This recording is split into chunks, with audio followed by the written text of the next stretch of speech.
Yeah, welcome to week 3 of the Lose 4 Kilos in 4 Weeks challenge. I'm Steve Grant, and I want to give you a quick update on what to think about for week 3 of the challenge so you can continue to lose weight and feel your very best. So remember, we are in a compliance-based challenge. There are 5 areas of compliance that we're tracking with those little stickers inside of the studio. So worthwhile just doing a 2-second recap on what those things are. So number 1, make sure to get your 10,000 steps. Number 2, get 2 strength sessions per week. Number 3, track your food and only eat off your approved food list. Number 4 is hit your calorie and protein targets. And then number 5, no alcohol for the length of the challenge. Now, for someone like yourself that's worked really hard for 2 weeks, you're halfway through the challenge and you've got 2 weeks to go, it's really common when you've been dieting to hit a bit of a plateau here in terms of your results. So in order to combat that, in week 3, we're actually going to introduce intermittent fasting. Now, if you're new to this, intermittent fasting is a great way to not only break through that plateau and continue fat loss, but it's also tremendous to boost your cellular repair. It's great for sort of cognitive function. And it's if you're new to it, the goal is to get 16-hour fasting twice per week. So I'll give you an example of what that might look like. So let's say, for example, your last meal was at 7 p.m. You sort of wake up the next day, you would skip breakfast, maybe have a black tea or coffee instead. And then if you just wait until 11 a.m. to have your first meal, you've then completed a 16-hour fast.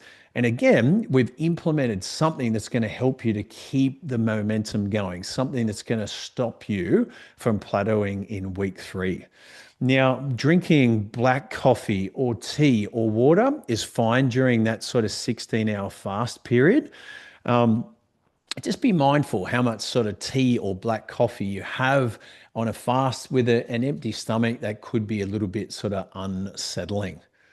When it comes to fasting, for anyone that's new, I would probably recommend doing it on days where you're quite busy, where you're not always sort of thinking about, who are we catching up with friends on the weekend for brunch or something, but instead you might have a bit of a routine with work or study, which enables you to stick to a pretty good sort of routine.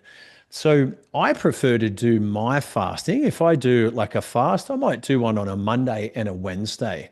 If I do one and then sort of go back to my normal eating the next day, I then feel quite motivated to get into a fast on the third day. So again, your goal is try and get 2 of these done per week.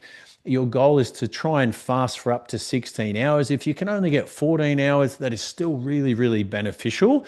So don't be too hard on yourself if you're new to fasting. And remember, sleeping is part of your fast. So those hours count too. Remember, you can have water, you can have tea and things during that time. So just to recap, we're halfway through the challenge. You guys are crushing it. I've been really impressed with our start so far and excited to see some really good results. 2 weeks down, 2 weeks to go. So we need to introduce something here so we don't plateau. We bring in the intermittent fasting. Please chat to your trainer. Come up with a plan in terms of when you're going to stop eating at night, when you're going to restart eating the next day. If you have those times really clear on your watch as alarms, or perhaps even just let it in your diary, that's going to help you to get into that routine and get 2 of those done in week 3. Rip in this week. I will see you next week.